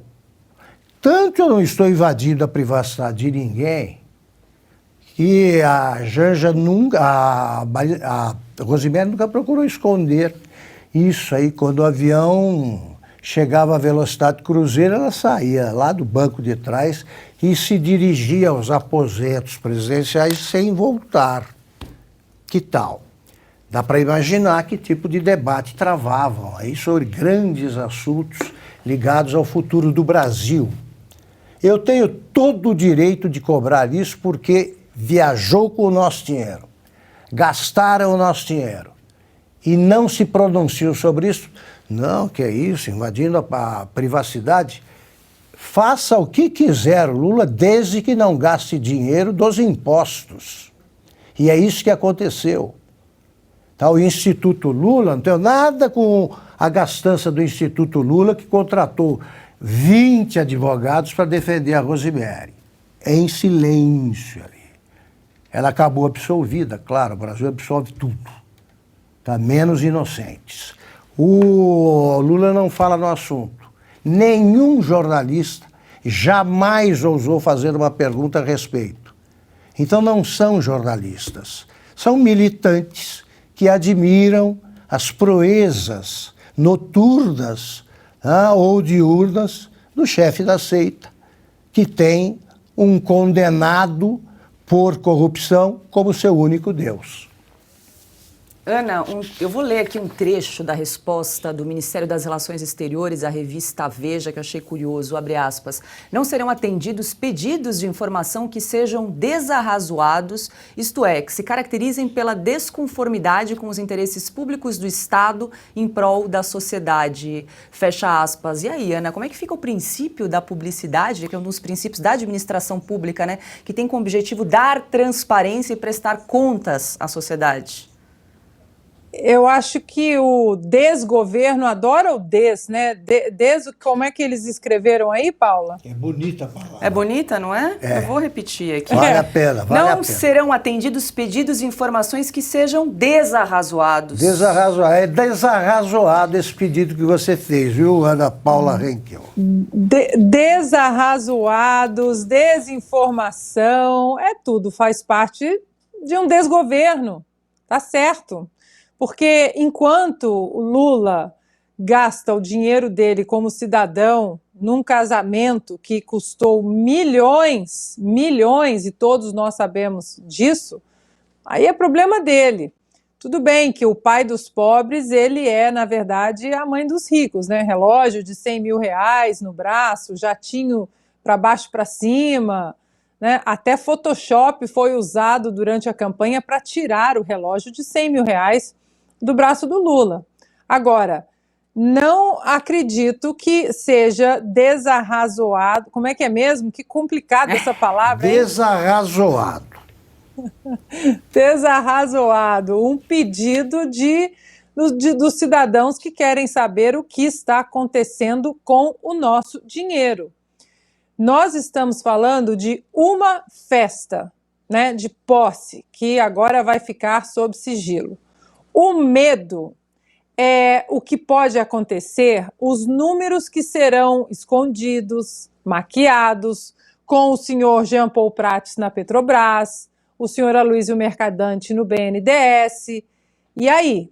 A gente vai pedir que os números sejam colocados a limpo, que sejam divulgados de maneira idônea, de maneira correta, como deve ser em qualquer democracia saudável. O Congresso vai pedir algumas coisas, né, alguns esclarecimentos, como é ali o certo, né, os três poderes, um mexendo com o outro no contexto da ferramenta ali de freios e contrapesos, o checks and balances.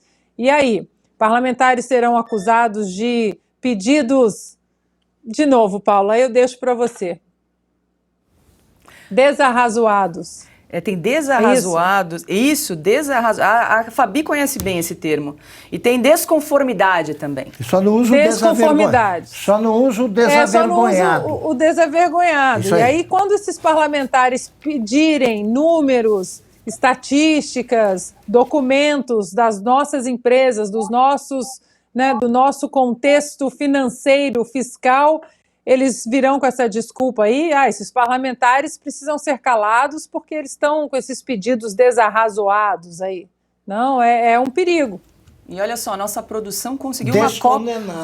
Augusto, a nossa produção conseguiu uma cópia do cardápio, do menu que foi servido no dia 1º. Vou pedir para a gente exibir na tela. Vamos lá. Então temos aqui algumas iguarias, não sei se dá para ler bem aí, mas... Está um pouco longe. Croquete de carne com mostarda escura, cestinhas recheadas com bobó de camarão, polenta com ragu de rabada e agrião, moqueca de robalo com farofa de castanha do Pará, que mais? Saladinha de bacalhau. Escura, clara não deve. E essa, torradas com creme de queijo ao lemon pepper e camarão. Que maravilha. Crisp de carne do sol nas natas sobre torradinha. Olha, e isso, na verdade, é um complemento já à história do próprio Supremo Tribunal Federal e as lagostas que nós pagamos, os vinhos portugueses, espanhóis, caríssimos, caríssimos. Ou seja, nós estamos bancando uma verdadeira festa para essa gente. Imagina o que será feito do nosso dinheiro nessas festas, reuniões e comemorações com 37 ministérios. É uma farra mesmo, né? 18 horas e 58 minutos, a gente segue com mais informações aqui no programa Oeste Sem Filtro, porque o ministro do Trabalho, Luiz Marinho, criticou as empresas de aplicativo. Em entrevista ao jornal O Estado de São Paulo, ele disse, abre aspas, nós acompanhamos a angústia dos trabalhadores de aplicativos, que muitas vezes têm que trabalhar 14 horas, 16 horas por dia para poder levar pão e leite para casa. Isso, no meu conceito de trabalho, beira o trabalho escravo, fecha aspas. Luiz Marinho defende a regulamentação dos aplicativos. O ministro disse que vai instituir um processo de negociação com as empresas para estabelecer padrão de remuneração e de proteção social. A regulamentação atingiria aplicativos como Uber, iFood, entre outros.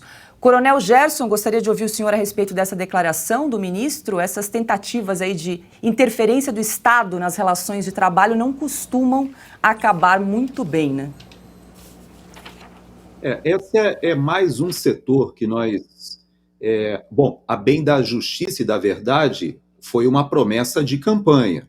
Então, muitos que hoje reclamam, ou que talvez pensassem que eles não ousariam, hoje tem que admitir que eles já haviam colocado nas suas propostas, embora nós não tivéssemos naquele momento um plano de governo, né, que me parecia até que talvez esse plano de governo está sendo ainda construído, mas aos poucos sabemos que um dos objetivos era rever a reforma trabalhista feita no governo Temer.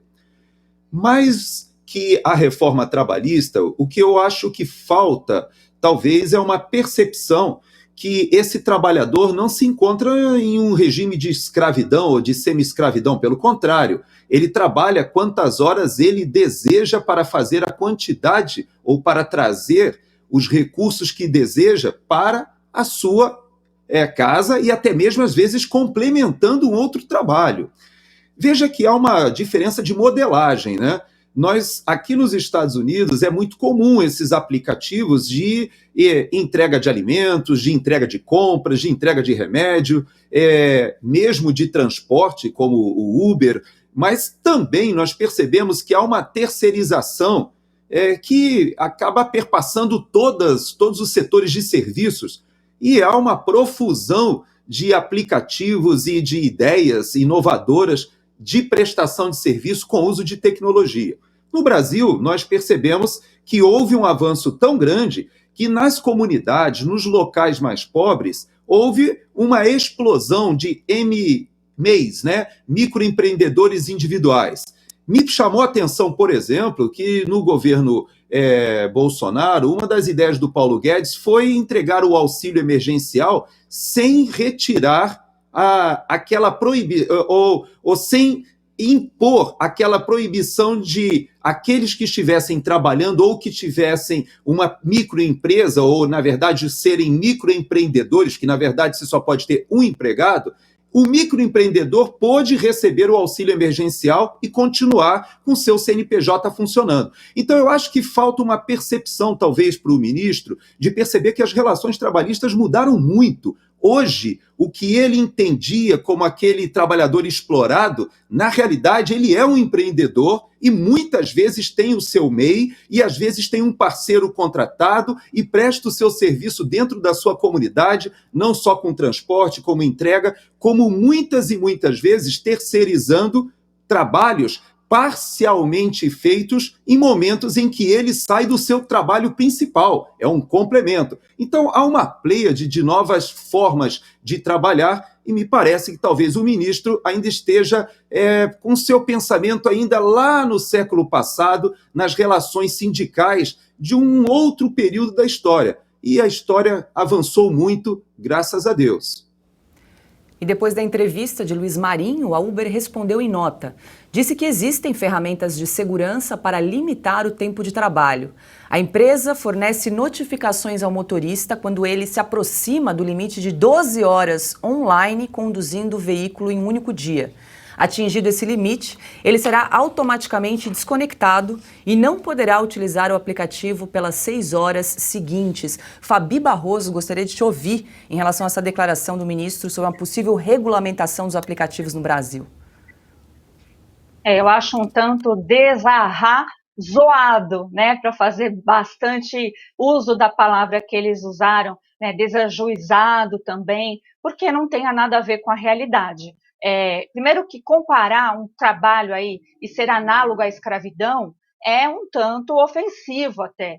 Essas pessoas que estão nesses aplicativos, como disse bem o coronel, pode ser um trabalho permanente ou um trabalho que te ajuda ali. E as reformas trabalhistas, né, que realmente a gente não chegou nem aos pés do que precisaria fazer, mas eu sou grata pela reforma que tivemos, as relações de trabalho hoje mudaram muito. Então, inclusive assim, muitos até optam por fazer 14 horas, por exemplo, de um trabalho e depois descansar por 24 horas, né? Fica a cargo de cada pessoa. E esses aplicativos, no Brasil, eu não sei se eles vão sobreviver, porque como se não bastasse a pressão dessa legislação trabalhista, que é arcaica, que não olha, né, de fato para o trabalhador e fica inventando condições que não são desfavoráveis ao trabalhador, porque nada pior do que não ter trabalho, não ter posto de trabalho, a gente também observa que é tudo um populismo barato, porque se é ruim, talvez seja um trabalho, inclusive, de passagem, né?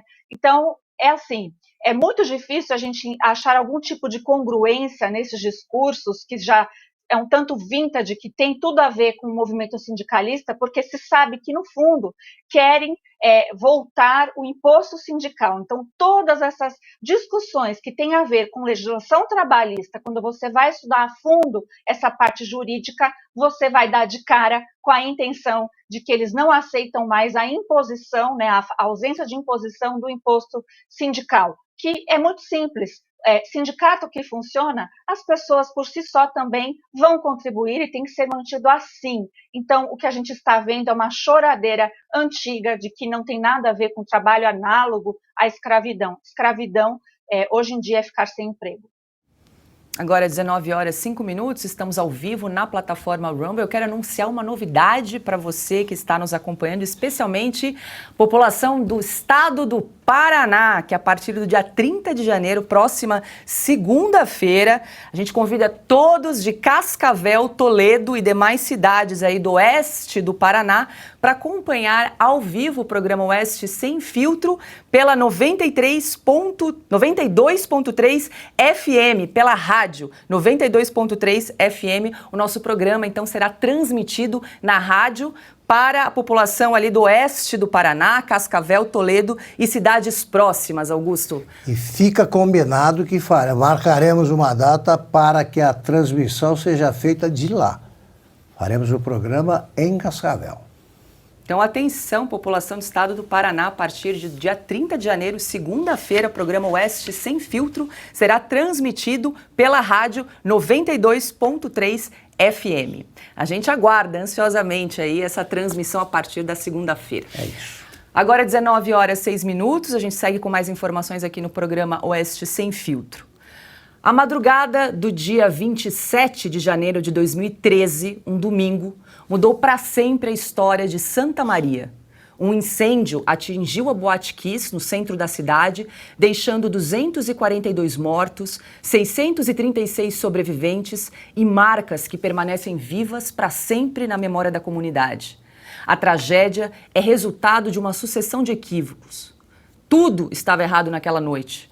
A superlotação da casa, o uso de um artefato barato em um ambiente fechado, o revestimento de uma espuma tóxica e altamente inflamável, a falta de extintores de incêndio e de sinalização adequada. Com o conhecimento e a negligência da prefeitura da cidade, do Corpo de Bombeiros e até do Ministério Público, a discoteca funcionava de maneira irregular com alvarás vencidos. Passados 10 anos, não há ninguém responsabilizado criminalmente pelo desastre. O Tribunal do Júri, que havia condenado 4 réus por homicídio em dezembro de 2021, foi anulado no ano seguinte. O luto das famílias permanece. Coronel Gerson, gostaria de ouvir o senhor. Hoje completa 10 anos aí da tragédia da Boate Kiss em Santa Maria. Nenhum réu foi condenado criminalmente até agora.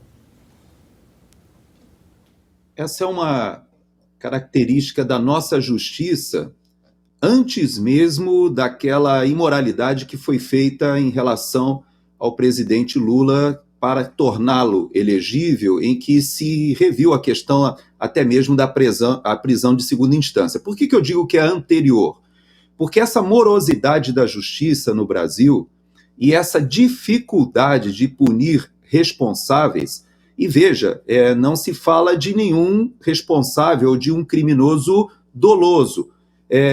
Parece que está bastante evidente que todos os responsáveis ou aqueles que foram julgados culpados são culpados por uma série de negligências, de imperícia, de imprudência mesmo, mas não necessariamente houve a vontade ou o desejo de cometer aquele assassinato coletivo, aquela verdadeira tragédia em uma cidade universitária, onde havia um monte de filhos de jovens daquela cidade e de outras da região, porque Santa Maria é um centro universitário, era uma festa muito frequentada pelos estudantes e que atrai estudantes, na verdade, de todo o estado.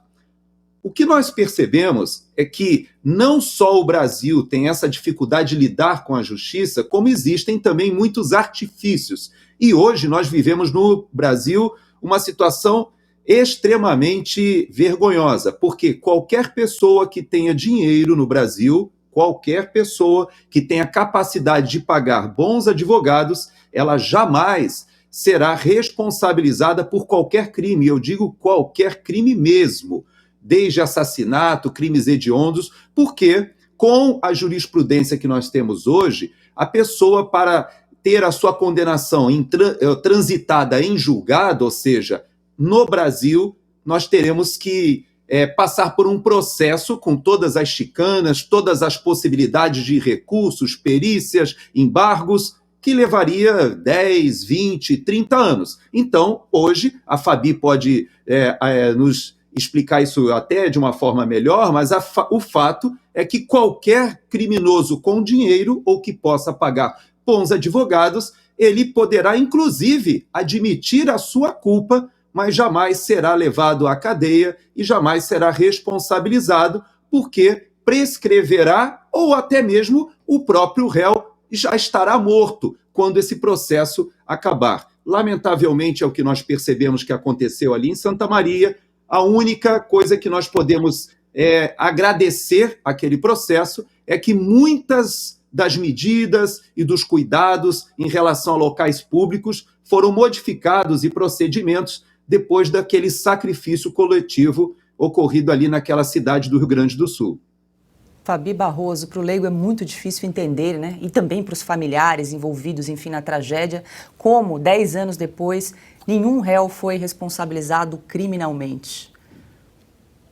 Para os operadores do direito também. E aqui eu só queria esclarecer que nesse caso da Boate Kiss, os que foram indiciados, eles foram já, foi até a condenação que foi anulada, mas o dolo ali é dolo eventual, então não tem essa questão de não ter culpa, né, na modalidade culposa, isso já foi caracterizado. É a mesma vertente de se você dirigir embriagado e você produzir o resultado morte. Então, você realmente, né, você imagina aquilo e dá de ombros. Então, foram tantas imperícias, tantos atos ali que culminaram por essa tragédia que levou 242 vidas de pessoas jovens, né? Isso diretamente, fora as indiretas, pessoas que estão até hoje com resquícios absurdos, né, em seu próprio corpo ou na sua mente também. Teve um processo absurdo contra a Associação de Pais, né, de Santa Maria. Então, o que eu vi nesse processo é o resumo do quanto é triste e quanto é injusto a nossa justiça brasileira. Então, a demora do tempo, que nem agora o recurso está nas contrarrazões.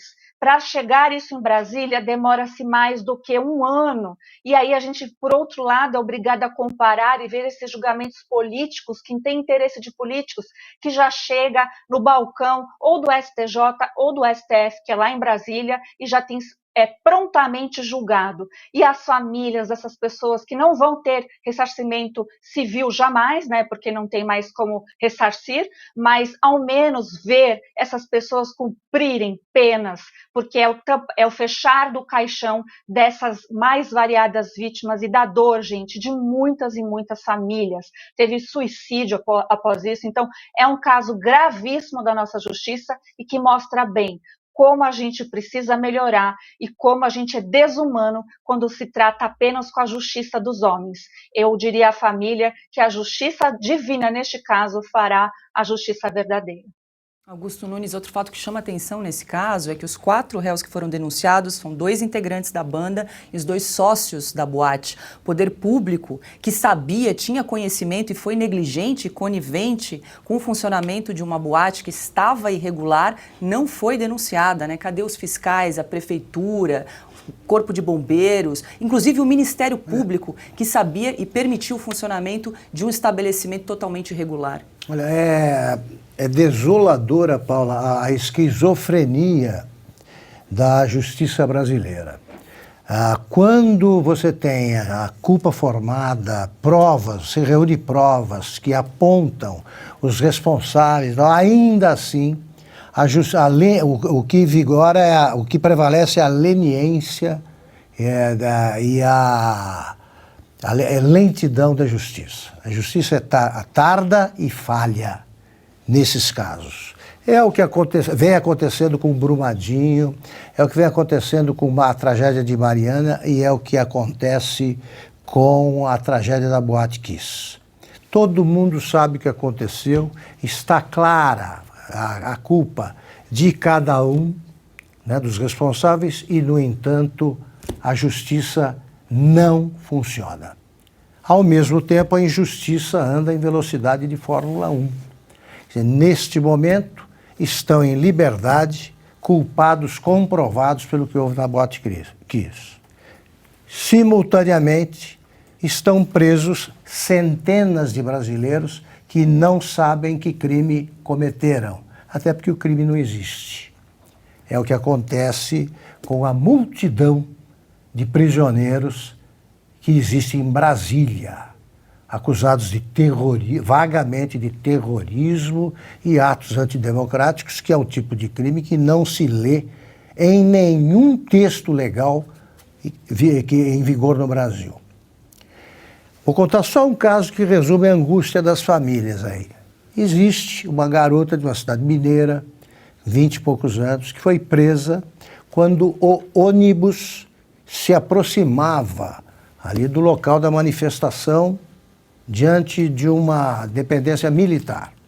Foi presa, foi levada para aquele campo de concentração e agora continua presa.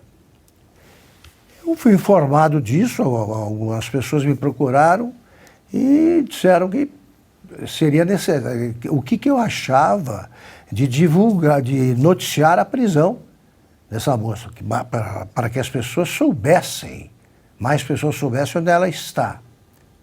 A família tem medo de divulgar essa informação, temendo represálias de uma justiça que deveria ser um fator de tranquilidade quando funciona para qualquer família. A menina presa tem razão, ela tem medo, a família tem medo de dizer que ela tem razão, porque isso pode ser considerado também um ato antidemocrático. Então, de novo, o Brasil precisa voltar urgentemente à normalidade. O Brasil de hoje não é uma democracia e precisa funcionar como tal. Não é uma democracia porque existem presos sem julgamento por motivos políticos. Em qualquer país em que isso aconteça, ninguém tem o direito de considerar que vive num regime democrático, a menos que queira fazer disso um argumento oportunista, cafajeste e mentiroso, como fazem tantas autoridades que nem precisam ser aqui identificadas. E o ex-ministro da Casa Civil do primeiro governo Lula, José Dirceu, tem dado opiniões sobre os últimos acontecimentos no Brasil. O condenado no Mensalão e na Lava Jato deu uma entrevista ao site progressista Opera Mundo. Depois das manifestações de 8 de janeiro, ele acredita que o papel das Forças Armadas deve ser rediscutido. Pretende até que os militares voltem para os quartéis, absolutamente não declarem, façam e atuem politicamente, muito menos do ponto de vista político partidário. Agora, no momento, eu acredito que a tarefa imediata, certo, é rediscutir o papel da defesa nacional, papel do Brasil no mundo, papel das Forças Armadas, frente à nova realidade internacional, e que eles voltem aos quartéis, saiam das estruturas de governo. Eu já dei minha opinião sobre o GSI, nem vou falar sobre a BIM, sobre o comando do GSI, porque é evidente que... Coronel, quero a sua avaliação. O senhor enxerga aí uma crise de confiança entre o atual governo e as Forças Armadas nesse momento? Sim, existe essa crise de confiança e ela não deixa de ter uma raiz no próprio governo Bolsonaro, de fato. É interessante que alguns dos meus seguidores nas redes sociais, ali no Twitter, eles me chamaram a atenção essa semana de alguns comentários que eu fiz e alguns interpretaram que eu estaria elogiando o José Dirceu. Na verdade, o que eu fiz foi reconhecer que todo esse argumento que ele tem de um redesenho para as Forças Armadas, ele vem de um planejamento meticuloso que acontece logo após o impeachment. Isso está documentado, em que o Partido dos Trabalhadores faz uma análise da conjuntura e tenta redesenhar uma estratégia e identifica alguns dos anteparos ou dos obstáculos para a retomada do poder e para a implementação dos seus projetos. Um desses obstáculos são as Forças Armadas, ou seja, o papel das Forças Armadas, que o próprio José Dirceu planeja redesenhar, como ele diz, passa, por exemplo, com a redefinição da garantia da lei e da ordem, que está no artigo 142, e que ele entende, e inclusive o ministro da Justiça, Flávio Dino, já começa a se movimentar de modo a que esse papel seja retirado das Forças Armadas e seja redistribuído por uma Força Nacional ou uma Guarda Nacional.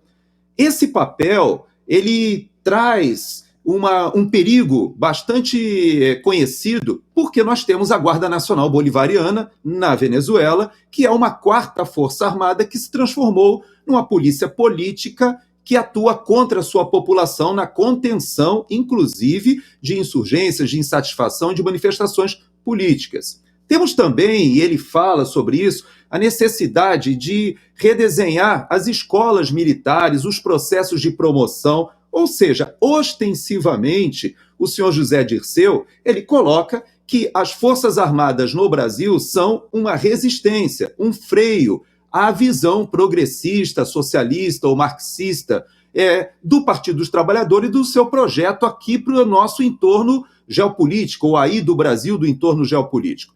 Então, de fato, ele fala hoje sobre uma nova fase em que as Forças Armadas estariam envolvidas na defesa da pátria de uma visão um pouco mais ampliada ali no entorno geopolítico do Brasil, fala em retomar o Conselho de Defesa Sul-Americano dentro daquela ideia de Unasul. Nós já vimos agora nessa última reunião se falando novamente de trazer a Venezuela, aproximar a Bolívia do Mercosul e de retomar aquele projeto anterior da Pátria Grande ou de uma região em que o socialismo do século XXI, se é que a gente possa considerar isso um avanço, na verdade, possa ser disseminado para toda a América Latina dentro de um conceito de defesa dessa região. Existe uma série de questões, existem questões que o próprio José Dirceu ele coloca misturada com certo nacionalismo, mas a verdade é que o PT identifica com razão que as Forças Armadas brasileiras ainda são um grande obstáculo ao avanço das suas pautas. Quer complementar rapidamente, Augusto? Rapidamente, muito oportuno o comentário do coronel, muito oportuno.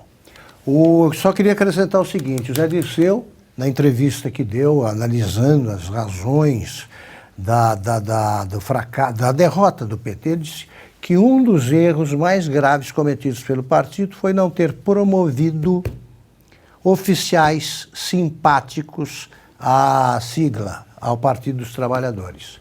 Isso diz tudo. O que ele pretende é politizar as Forças Armadas, né, que são profissionais, agem profissionalmente no Brasil. Agora, ele deve ter, né, coronel, muita autoridade para falar sobre o assunto, porque a experiência militar dele, que eu vivo lembrando qual é a seguinte, eu chamo ele sempre de guerrilheiro de festim, porque ele fez um cursinho de guerrilheiro em Cuba, e evidentemente um país falido, como é o regime comunista criado pelo Fidel Castro, não vai gastar chumbo, né, com José Dirceu querendo fazer guerrilha do campo. Ele só atirou com um chumbinho. Então, quando houve aquela despedida, quando ele foi demitido e substituído pela Dilma Rousseff, eu achei muito engraçado um se referir ao outro como camarada de armas, porque eles não sabem a diferença entre o gatilho e a coronha, né? Nunca. Tanto que o Zé Dirceu, ao desembarcar no Brasil, né, clandestinamente, para fazer a guerrilha do campo, preferiu a guerra conjugal numa cidade do Paraná, onde ele se casou com um nome trocado e só revelou quem era quando já tinha um filho de bom tamanho e a mulher descobriu que tinha casado com um guerrilheiro que nunca soube o que dá o tiro de verdade. Agora são 19 horas 24 minutos e a edição 149 da Revista Oeste, que saiu hoje no site da revistaoeste.com, traz na coluna de Bruno Meyer que o mercado editorial está sentindo os efeitos da crise das lojas americanas. A rede varejista sempre foi um importante meio de vendas de livros no Brasil e atingia municípios brasileiros que não possuíam livrarias. Além da venda física, Americanas e a Amazon são as maiores compradoras de livros para revendas online do país. Americanas é também a segunda maior plataforma de vendas online de livros escolares, atrás apenas da Amazon. Com a recuperação judicial, o futuro da varejista é incerto. Ana Paula Henke, eu quero te ouvir, a gente comentou aqui no programa, em algumas oportunidades, aí a crise das lojas americanas e como ela se estende, como ela contamina vários setores, agora o mercado editorial que também sofre com essa crise da varejista. Paula, eu acho que podemos puxar o próprio assunto da Boate Kiss, né? Nós falamos também de Brumadinho essa semana, de Mariana, é o país que coroa a impunidade, que coroa as ações ilegais, as ações erradas, porque um caso como esse das lojas americanas aqui nos Estados Unidos, alguém ia pagar a conta, né? Muitos apodreceram na cadeia, ficaram velhinhos na cadeia, morreram na cadeia, e no Brasil o que vai acontecer? Né? Então, essa coroação da impunidade, e de uma certa forma foi o que o brasileiro questionou muito na eleição de 2022, né? O caminho, por que a lei ela é tão impiedosa para crimes pequenos ou também para aqueles crimes que não foram investigados, né? Suspeitos, né? de alguns crimes que estão ainda sob investigação, mas que têm a sua prisão decretada de uma maneira arbitrária, e ali eles ficam durante muito tempo. E para essas pessoas, né, os grandes, os que têm equipes de advogados, os que têm contatos, a impunidade ela está sempre, né, pairando sobre esses casos, e isso desanima o brasileiro. Por isso que desde 2021, eu nunca vou me esquecer, no 7 de setembro, na Avenida Paulista, eu estava lá, 2021 e também 2022, a quantidade de cartaz das pessoas pedindo respeito à Constituição, respeito às nossas leis. Então, acho que a Fabi, vou até jogar rapidamente para a Fabi, Paula, se você me permite, quando um parlamentar propõe mais um projeto de lei A, mais um projeto de lei B, eu acho que nós já temos leis, mas elas não são, é como o americano fala, reinforced, elas não são executadas e aplicadas da maneira como elas têm que ser aplicadas e executadas. E aí, nessa cadeia das lojas americanas, como em qualquer outra cadeia da impunidade ou de um Estado muito grande, onipotente, que manda e desmanda, que comete ilegalidades, quem vai ser prejudicado lá na ponta? Os pequenos, os menores, como sempre. E uma última informação que chegou aqui para a gente, o ministro Alexandre de Moraes, do Supremo Tribunal Federal, encaminhou nesta sexta-feira à Procuradoria-Geral da República um pedido de suspensão da posse de 11 deputados federais que teriam participado dos atos de vandalismo de 8 de janeiro, em Brasília. A solicitação é do grupo Prerrogativas, formado por advogados de esquerda. Bom, agora 19 horas 29 minutos, a gente está encerrando mais uma edição do programa Oeste Sem Filtro. Quero agradecer muito a participação do Coronel Gerson, que estreou aqui conosco. Muito obrigada pela sua participação, Coronel, seja sempre muito bem-vindo.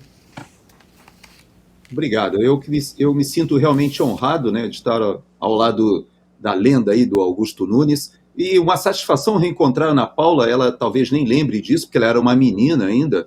Quando ela treinava ali no ginásio Leite de Castro, eu era instrutor de esgrima e ela ficava treinando ali, ainda no tempo de seleção de vôlei, e já fazem alguns anos, né? Hoje ela já é uma mulher formada numa outra atividade em que ela também tem expertise. E reencontrar a Fabi também, e conhecer você, Paula, que foi a primeira vez que eu estive ao seu lado aí nesse programa, e te agradeço muito, e agradeço ao Oeste pelo convite, parabenizando essa revista sensacional que tem ocupado um espaço importante na direita e reverberando, né, a voz conservadora e liberal.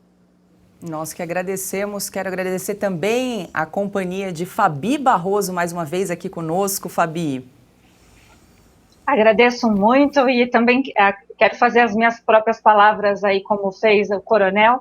É uma honra estar nesse timaço, né? Para mim, o Augusto Nunes é o mestre, como diz a Ana, que é uma campeã brasileira no esporte e também na mídia. Então, o trio fabuloso, que por enquanto o Fiuza está, né, de férias, mas voltará em breve, também faz parte desse timaço. Então, uma honra e muito obrigada pela oportunidade. Vou deixar aqui para o pessoal realmente se inscrever, ajudar a gente a divulgar a importância, né, dessa mídia que está resistindo aí à liberdade, a verdadeira liberdade no Brasil. Isso é muito importante.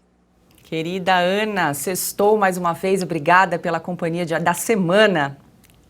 Sextou, obrigada pelas palavras, Fabi. A Fabi, eu costumo falar para os amigos que a Fabi é o terror das feministas, porque é linda, inteligentíssima, cheia de conteúdo. Fabi na tela, as feministas e a esquerda ficam empolvorosa. Meu Deus, tudo numa mulher só.